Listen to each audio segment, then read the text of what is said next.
Well, good afternoon, everyone. Thank you for joining us today for our June community chat. My name is Bex Hayhoe. I am the Executive Director of United to End Homelessness here with Orange County United Way. Last month, if you weren't able to join us, we were talking with local service providers about transition age youth homelessness here in our community in Orange County, California. If you missed that chat, don't worry, you can find it on our YouTube and our Facebook page. And if you haven't subscribed to our YouTube, this is my shameless plug to do so you can stay up to date with all of our community chats. For today, I am really excited to be building off last month's discussion, and we're going to be looking more specifically at what other communities are doing to address youth homelessness, how LGBTQ youth are specifically impacted by homelessness. And we're also going to be talking a little bit about the HUD's work around youth homelessness. So today I am really excited to be joined by Dr. Deme Hill of Golden, Hill and Associates, who's worked with different communities. And today we'll specifically talk about her work in San Diego to address youth homelessness. And then also by Dylan Waguespack, the Public Policy and External Affairs Director of True Colors United, which is a national organization that seeks to implement solutions to youth homelessness and specifically to LGBTQ plus youth homelessness. So we will just dive straight in. Thank you to both of you for joining us today. Dylan, I'm going to start with you. Can you provide a quick overview of youth homelessness at the national level? Sure. So, just to level set in terms of language for everyone, I think first I'll just offer what we define youth homelessness as. And so at True Colors United, we define youth homelessness broadly. So it includes young people who are sleeping outside. It includes young people who are in shelters, who have run away, who have been kicked out, or who are couch surfing, right? Staying with friends or extended family members without sort of a long-term stable place that they can call home. And that's generally, I think, the definition for young people that's used pretty broadly across the field of education and social services. If we sort of were to talk about what this looks like on the HUD side, it'd be a little bit different, but really only in terms of how they prioritize services. So in terms of what actually is happening nationwide around youth homelessness, there's some really alarming research out there in terms of how prevalent this issue is. So an estimated 1 in 10 young adults ages 18 to 25 experience a form of homelessness each year. That's 3.5 million young adults. About half of them explicitly reported homelessness, while the other half reported couch surfing only. And this was a data point that was pulled from Chapin Hall's Voices of Youth Count, which is a piece of research that's conducted at the University of Chicago. And then if we look at youth, right, under 18 youth, ages 13 to 17, we see about 1 in 30 of those young people experienced a form of homelessness within a year. And that's about 700,000 young people across the country. And about 3/4 of them are experiencing homelessness, like having been kicked out or run away, and about 1/4 reported couch surfing. And then, in terms of trends, we see that urban and rural youth experience homelessness at similar rates. And there are particular populations that are at higher risk for homelessness as young people, including Black and Hispanic youth, including LGBTQ youth, including young people who don't complete high school, and young people who are parents. And so, of course, like these estimates that I just shared with everyone, it reveals, I think, that this is a really highly prevalent issue where we need to be working on scaling resources up to meet these needs. Because at this time, nationally, there's not nearly the level of investment that we would need to end youth homelessness at this time. Thank you, Dylan. Some of those numbers were pretty shocking to hear around what's happening across the country. I know that here in Orange County, our last point in time count, unfortunately, was pre-pandemic, so 2019. We had 275 transitional age youth counted at that time, but we know that that is an undercount. And unfortunately, we don't have any more up-to-date data on that. But at this point, I'm going to turn to you, Dr. Hill, to talk a little bit more about what has been happening south of us. And could you just start by sharing kind of what does youth homelessness look like in San Diego? Because I know that you've got more accurate data than we have a little north of you. Sure, thank you. So first, I'd like to back up before I go forward.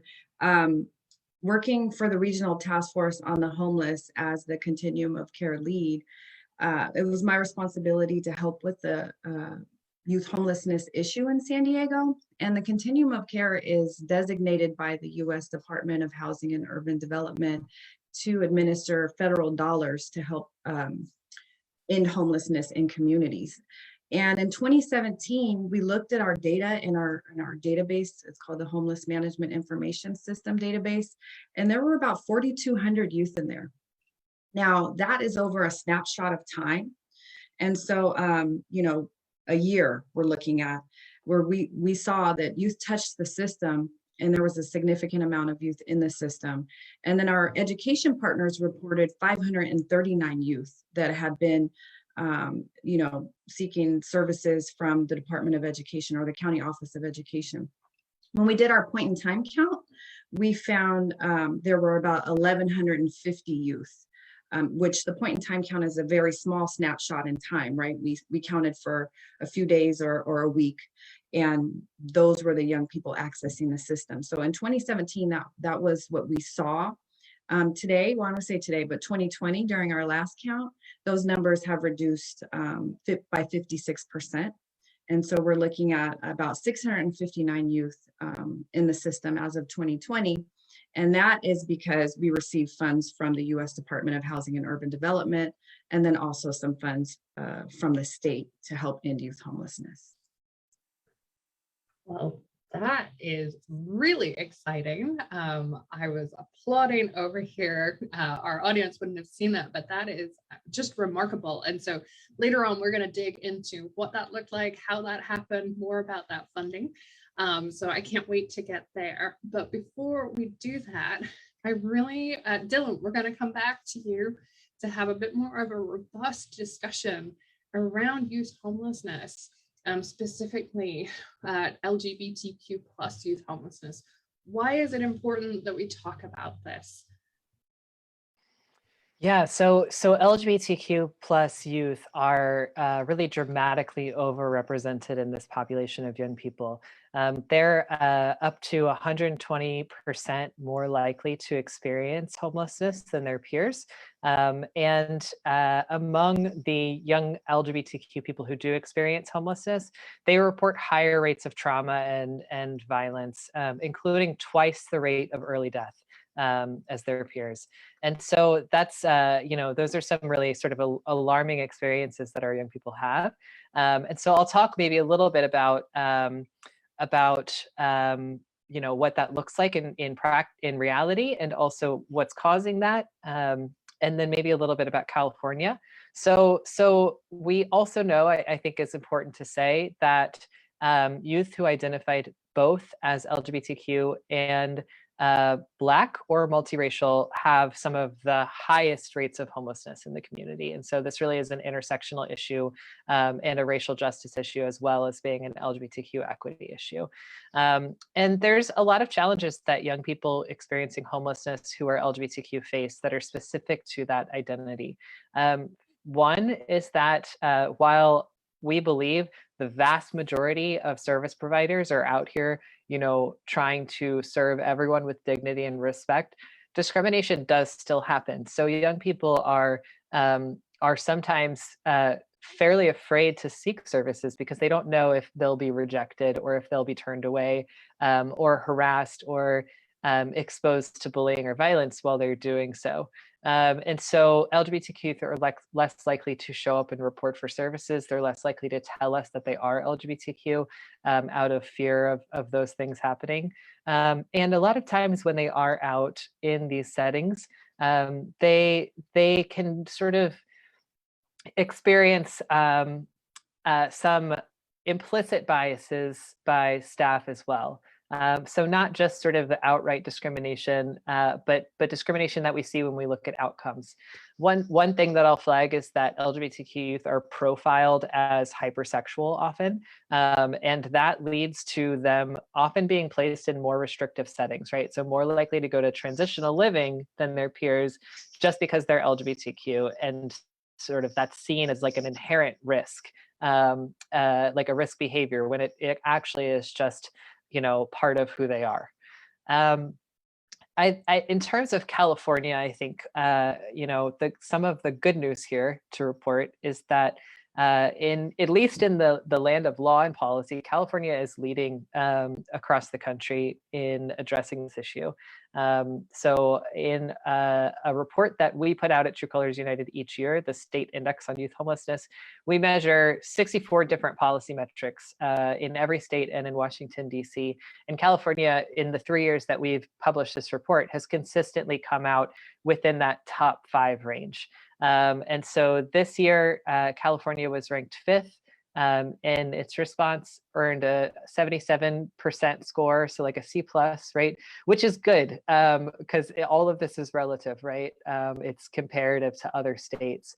And I can say, in terms of what is working, or at least in terms of what exists and is positive and is good infrastructure, there is a state plan to end youth homelessness that includes LGBTQ youth. There are non-discrimination protections that ensure that youth who might experience some of that bad apple behavior have rights and can pursue some kind of recourse. And there's a lot more, I think, investment in this issue than we see in other states. The one sort of growth area or opportunity area that I would point to for California is in preventing contact between young people and police and prisons. And so we do see in California that there, in terms of just the policy infrastructure, right, that young people are less protected under state law from being funneled into that juvenile or criminal legal system than they might be in other states. So that's sort of the opportunity area I would point out. I think the only other thing that I would flag in terms of, you know, what people should know about youth homelessness among LGBTQ youth is that the causes are really varied. And so what you might have heard about this issue before in the context of family rejection, right, and family conflict. And that certainly is a factor here. A lot of young people experience family conflict or family rejection, and that does increase the chances that they'll experience homelessness.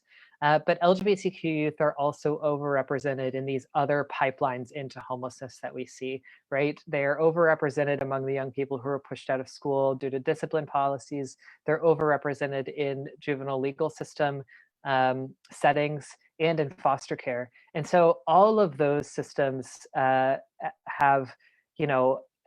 been sort of pipelines into homelessness for young people that don't meet some of the like normative standards that we set culturally, right, as a community.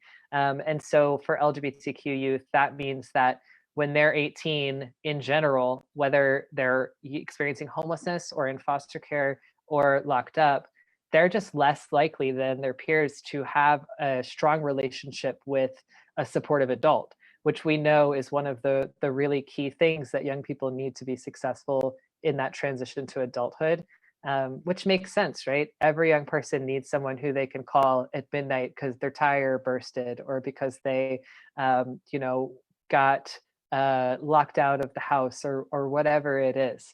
That's some of these experiences are pretty normal parts of growing up, but when you don't have that sort of adult figure who you can call on, just the small things are significantly more difficult. Absolutely. Thank you so much, Dylan, for those insights. That's tremendously helpful and incredibly informative.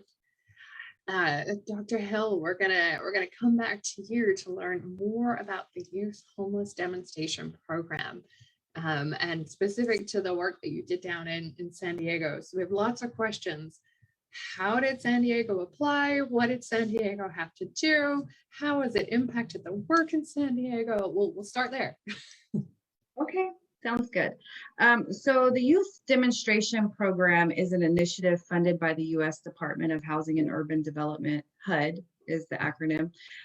And HUD put out a lot of money, millions of dollars to try to help the nation really tackle the problem of ending youth homelessness.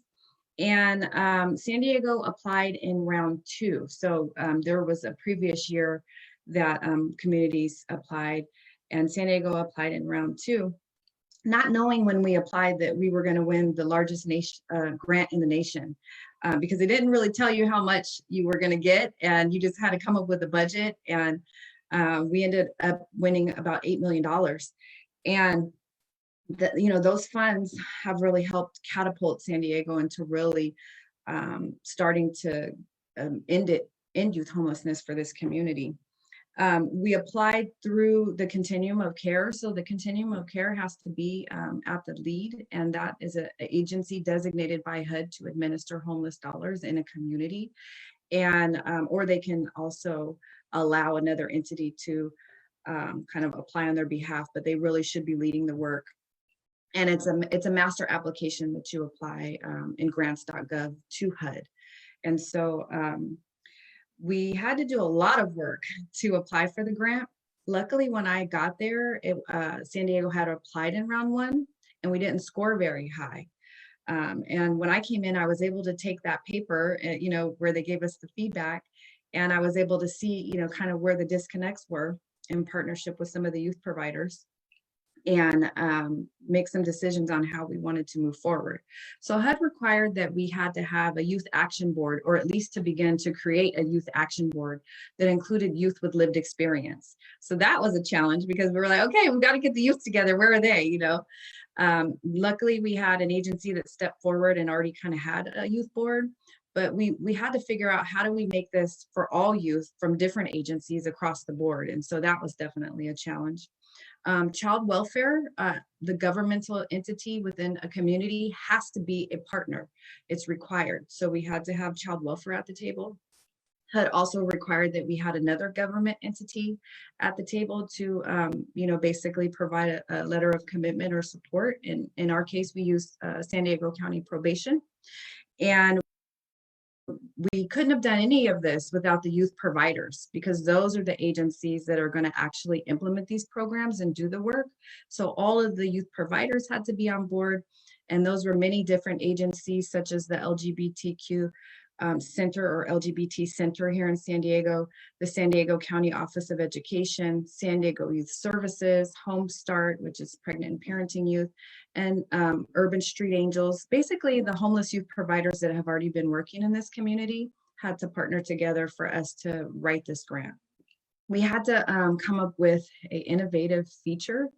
HUD is asking for innovation. What are you going to do different? And that was a challenge, because we were like, well, what are we going to do different? So we decided to embark on an initiative to create an outcome of entrepreneurship for youth. So we have I guess kind of like a motto called the 3 E's: education, employment, and entrepreneurship. So those are outcome indicators that we wanted young people to really focus on, because HUD focuses on education and employment as successful indicators. So we were able to weave in entrepreneurship trainings, which was like piloting a new model of assistance. And then another new model of assistance that we created was host homes, which was being done in other places in the country, but we hadn't done it here. And so we came up with a couple of small projects to do host homes, which is almost like having a foreign exchange student. The foreign exchange students that stay with a host family. So in this case, this would be a young or a homeless individual staying with a kind of a host family and having their own room and their own space within somebody's home. So that was another innovative feature that we came up with. Were there any challenges that you guys had to overcome? See, my eyes got big. Yes, there were so many challenges, so many hurdles. It was a very heavy lift. not just to get the application done, because when we completed the application, we're like, okay, we completed it. And I actually remember giving it to my supervisor, my boss, who was the chief operating officer, and she stuck it in her drawer. And then when we won, I came back and was like, HUD just said we won. And she was like, what did you write? And I was like, oh my gosh, what did we write? Now we actually have to do it. We have to implement what we said. And so that was a whole nother challenge. We had to have a ton of feedback from the youth. This initiative is extremely youth-led. The youth have to lead in every aspect of the project, which means they want things a certain way, but that has to balance with the regulations. So trying to find that balance and to, kind of home grow a youth action board was a challenge. We had to create an operations team to really help us create what was called a coordinated community plan to end youth homelessness. So we got to work really closely with HUD and their technical assistance providers over the course of 10 months to create a regional plan to end youth homelessness. And I think I see it over there in the chat. And so we were also very fortunate because one of the youth providers had a great relationship with Chapin Hall with the University of Chicago, who had already came to San Diego and did the Voices of Youth Count survey in San Diego, who partnered with us over the 10 months of creating the coordinated community plan. So we had some great partners at the table. We had to meet every single week, twice a week for about 2 or 3 hours with this operations team to really create the plan and try to end youth homelessness. It was a lot of work to bring those partnerships together. It was a lot of work to make sure that it was youth-led. We had to train ourselves on trauma-informed care, positive youth development. How do we work with young people?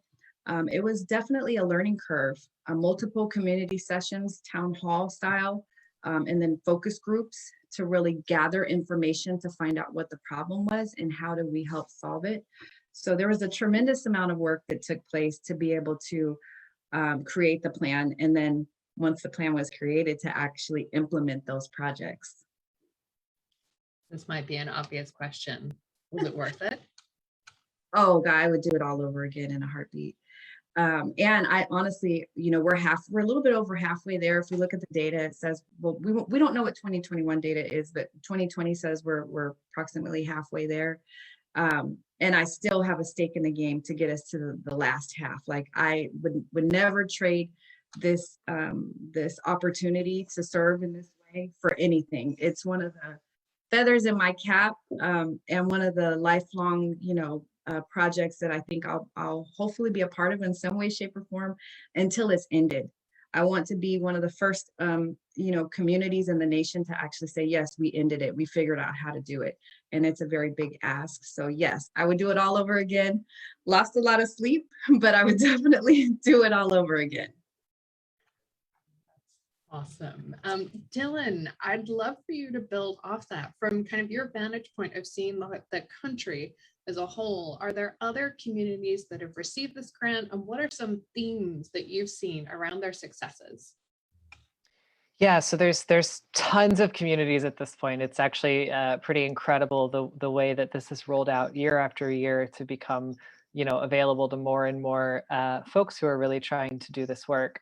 I think based on the things that Dr. Hill shared, I'm not at all surprised that San Diego is doing such a great job at this, because a lot of the things that we see as success trends in different communities, she was talking about, right? So we know that the YHGP program is not going to be super successful in a community where that youth leadership isn't super present, right? We know that that is critical for the program to achieve the kinds of outcomes that we would hope to see from it.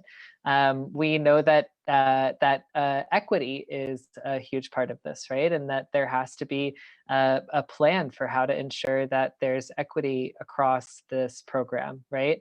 And I think the other piece that I'll flag is in communities where those success, metrics, oh, it's 4th of July season. I don't know if y'all heard the firework, where those success metrics come together.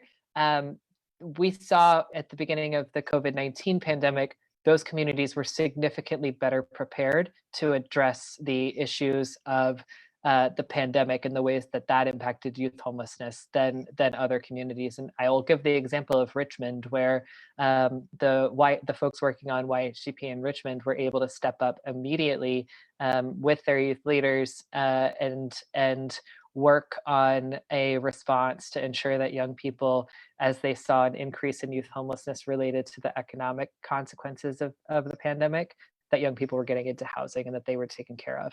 And so that's, just, I think I want to flag that just because it speaks to, the dynamic nature of this program where, like, yes, it's important for ending homelessness, but it also means that communities are better prepared to respond to, fast changes that really put things back in the wrong direction. That's what we've seen. Awesome, thank you. And I've just seen the time. We only have 4 minutes left for our discussion, but hopefully this is just the start of many discussions. So as we wrap up our time together today, I would love to hear you. What are kind of your top tips or advice for communities that are looking to get started and looking to really take seriously the call to end youth homelessness? I would say the application, if you're interested in applying for the Youth Homeless Demonstration Grant application, can appear overwhelming, but apply anyway. So that way, next year, everything that you have to do to potentially win the grant. And it will help you really focus on the things that are most important. And you can read in the application how important the Youth Action Board is and how important that it is to include the young people. So I think for communities that may feel a little overwhelmed when they look at the application, I would say go for it and try to see it from HUD's lens that, they want communities to apply. And you might not get it this year, but you may next year. So you just never know. Gives you a blueprint. That's really helpful. Thank you. Dylan, how about you? Yeah, I would say exactly what Dr. Hill said about YHGP. And then if you're part of this work from outside of that sort of setting, whether it's you're in a different agency or you're a collaborative partner in ending youth homelessness in some other way, a lot of the things that make YHGP successful, especially youth leadership, those can be applied to all kinds of work. We know, for example, that the critical reforms to the foster care system, those speed up as soon as young people are at the table, right? And they're prioritizing and sharing sort of their experiences. So I think that's a lesson that can be applied really broadly. Fantastic. And before I wrap us up, any last words of advice or anything you didn't get to mention that you would like to mention? Happy Pride Month. That's all I've got. Thank you so much for inviting us to this. This really means a lot. It's very special. Well, thank you to both of you for joining us for such a meaningful discussion. And for us here in Orange County, this is a really timely discussion with things that are happening in our community. So thank you so much for what you've shared. You've given us a lot of food for thought. And I know that people tune in from around the country to watch these community chats. So hopefully this will be a great resource for many other communities as well. And that does bring us to the end of our time today. So thank you so much, Dylan. Thank you, Dr. Hill. It really was incredible to have you here today. And thank you to everybody who sent us questions in advance and helped shape today's discussion. For anybody who's joining us on Zoom, there will be a survey that's going to pop up, and we would love your thoughts and feedback. It helps us improve these community chats. And we will have our next chat on July 22nd. And this time we're going to be looking at some local law enforcement agencies who've changed how they respond to homelessness.